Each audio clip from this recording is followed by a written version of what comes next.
जरा सोचिए, एक ऐसी कंपनी जिसका टोटल मार्केट कैप सिर्फ 1868 करोड़ है, उसे अचानक एक ही झटके में 1437 करोड़ का सिंगल वहां ऑर्डर मिल जाए। यानी कंपनी की कुल मार्केट कैप का लगभग 80% हिस्सा सिर्फ एक ऑर्डर से। ये कंपनी पिछले कुछ महीनों में अपने निवेशकों का पैसा डबल कर चुका है और आज अपने लाइफ टाइम हाई पर ट्रेड कर रहा है। क्या यह स्टॉक बड़ा मल्टीबैगर बनने का दम रखता है? आज इस वीडियो में हम कंपनी के फंडामेंटल और टेक्निकल्स को समझकर ये जानने की कोशिश करेंगे, तो वीडियो को बिना स्किप किए अंत तक जरूर देखिएगा। नमस्कार दोस्तों, स्वागत है आपका SMG चैनल में। हम बात कर रहे हैं ब्लू स्प्रिंग इंटरप्राइजेज की। चलिए शुरू करते हैं। आज इस स्टॉक में 10% की तेजी देखने को मिली तथा इसने 132 रुपए का अपना ऑल टाइम हाई टच किया। इस तेजी के पीछे का असली ट्रिगर है इसकी subsidiary company stake energy services को वेदांता ग्रुप की दिग्गज कंपनी वेदांता एल्यूमिनियम मेटल से पूरे 1437 करोड़ का एक बहुत बड़ा डोमेस्टिक कॉन्ट्रैक्ट मिला है। यह कॉन्ट्रैक्ट वेदांता के 1215 मेगावाट के पावर प्लांट के ऑपरेशंस एंड मेंटेनेंस के लिए है, जो अगले 5 सालों तक चलेगा। यानी अगले 5 साल के लिए कंपनी के रेवेन्यू में दिक्कत नहीं आने वाली है। और सिर्फ यही नहीं, पिछले महीने भी इसे वेदांता से 1219 करोड़ और 406 करोड़ के बैक टू बैक ऑर्डर्स मिले थे, जिससे इसकी टोटल ऑर्डर बुक इसके मार्केट कैप को भी पार कर चुकी है। चलिए अब इसके फंडामेंटल्स को देखते हैं, जिसे देखकर आपको इस कंपनी की अच्छाइयां और कमियां दोनों साफ समझ आ जाएंगी। पहले बात करते हैं इसके कुछ पॉजिटिव्स की। इस कंपनी का डेट टू इक्विटी रेशियो सिर्फ 0.20 है, यानी कंपनी पर ना के बराबर कर्ज है। इतने बड़े ऑर्डर्स को पूरा करने के लिए कंपनी को पैसों की जरूरत होगी, लेकिन कंपनी पर पहले से कोई बड़ा कर्ज नहीं है। यह इसके लिए एक बहुत बड़ा प्लस पॉइंट है।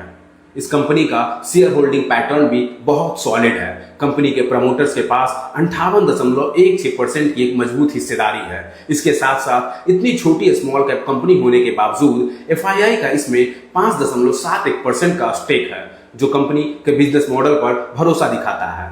अब बात करते हैं इसके कुछ निगेटिव्स की। स्टॉक का PE रेशियो 107.47 पर पहुंच चुका है। इसका मतलब है कि कंपनी 1 रुपया कमाने के लिए अपने निवेशकों से 107 रुपया चार्ज कर रही है। 100 से ऊपर का PE यह साफ बताता है कि यह स्टॉक इस समय बेहद महंगा यानी ओवर वैल्यूड हो चुका है। कंपनी का ROCE सिर्फ 5.14% है और ROE -0.08% है। यानी पास्ट में कंपनी अपने इन्वेस्टर्स के पैसों पर कोई खास मुनाफा नहीं बना पाई है। सरल शब्दों में कहें तो कंपनी के मौजूदा नंबर्स खराब हैं, लेकिन फ्यूचर की ऑर्डर बुक बहुत शानदार है। चलिए अब इस कंपनी के चार्ट को देखते हैं कि वो क्या कहानी बयां कर रहे हैं।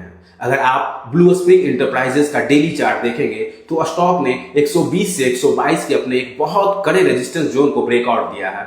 इस ब्रेकआउट की सबसे अच्छी बात यह है कि नीचे जो वॉल्यूम्स के बार्स हैं वो बहुत ही बड़े और ग्रीन है, यानी इस तेजी में बड़े प्लेयर्स ने अच्छी खासी बाइंग की है। हालांकि लगातार सर्किट लगने की वजह से इसका RSI 75 के ऊपर जा चुका है, जिसे ओवरबॉउट जोन कहा जाता है। इसका मतलब है कि स्टॉक में मोमेंटम तो बहुत तेज है, लेकिन किसी भी वक्त एक छोटी मोटी प्रॉफिट बुकिंग आ सकती है। अगर स्टॉक में कोई गिरावट आती है तो इसके लिए नीचे पहला बड़ा सपोर्ट 120 का रहेगा और दूसरा मजबूत बेस 108 के पास बनेगा।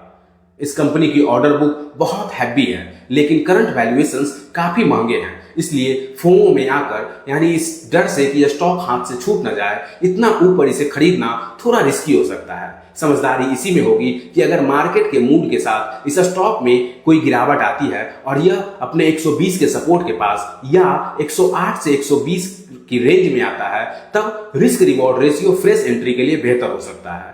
ध्यान रहे, यह कोई बाय या सेल टिप नहीं है। पैसा लगाने से पहले अपनी खुद की रिसर्च जरूर करें। अगर आपको हमारा यह डेटा बैक एनालिसिस पसंद आया हो तो वीडियो को लाइक करें और चैनल को सब्सक्राइब करना मत भूलिए। अगर आपको ऐसे ही किसी पार्टिकुलर शेयर का फंडामेंटल और टेक्निकल एनालिसिस चाहिए तो कमेंट में उस शेयर का नाम लिखिए। उस शेयर के इन डेप्थ एनालिसिस के साथ वीडियो लाने की पूरी कोशिश रहेगी। मिलते हैं अगली वीडियो में। जय हिंद।